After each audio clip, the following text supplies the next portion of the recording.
Hey guys, it's Carl Brown for GuitarLessons365.com. So we took a look at Killing in the Name by Rage Against the Machine a few days ago, and I got a lot of requests to do the solo, even though I said I can't do the whammy. I don't have a whammy pedal. I could show you how it's played, and that's how I played it, but if you don't have a whammy pedal, it's going to sound like that, which just doesn't sound much like it. But if you do have a whammy pedal, it's very easy to make it sound just like it. So I'm going to just guess that you guys have a whammy pedal if you want to attempt this solo. Let me first work you through it, and then I'll show you how to do the whammy pedal if you have one. All right, so we're still in the same tuning, which is drop D. You're not going to be using the low E string, D string anyway, so it's really standard tuning other than that. So we have, we're going to do some tremolo picking here. So let's look at the notes first. It's 13-10 on the B string, then 12-10 on the G, and then 12-10 on the D string, and then you're going to slide into the 14th fret on the G. So we have this.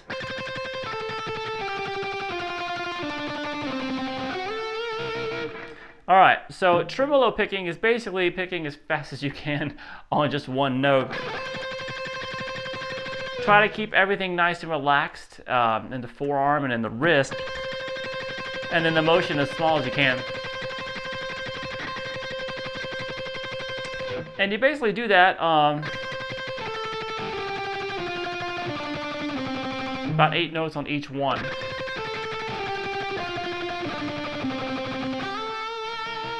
Then you go through the same notes again. Now it has a different ending note. It's sliding into the 12th fret on the D string. So we have this all together.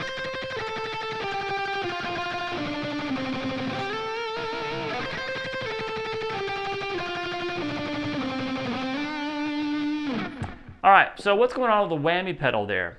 Now, when you're doing a tremolo pick, I said there's like 8 notes. The first 4, you're going to depress the whammy pedal, and you have a setting on it that takes the pitch up 2 octaves. So the first 4 that you hear are 2 octaves high, then he brings the pedal back, or whatever way it has to set up to come back to go higher or whatever. I think you can do it whichever way you want with whammy pedals.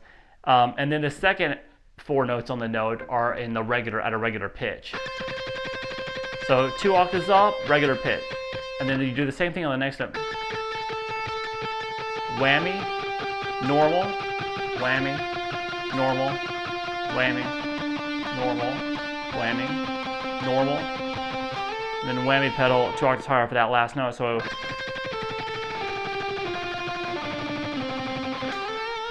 So if you can imagine that whammy pedal rocking in and out like that, that's on each note. The first 4 notes of each note is raised 2 octaves, which gives it that crazy sound. All right, so you do all that. Back the same whammy effects on the second time through. And the final note as well here is brought up 2 octaves. And then you go back to the...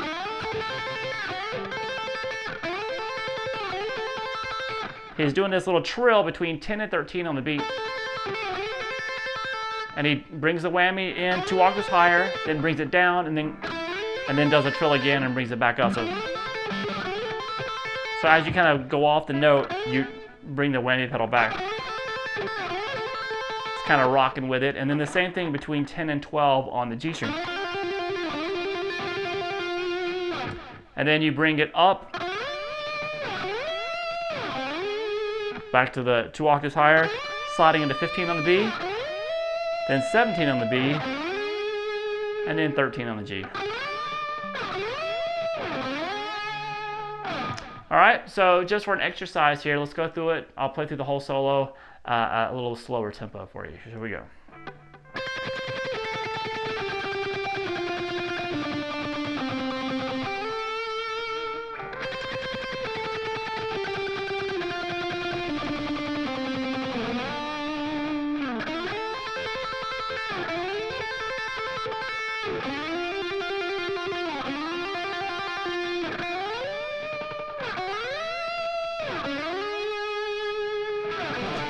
And then we goes into that octave section that we covered in the first video.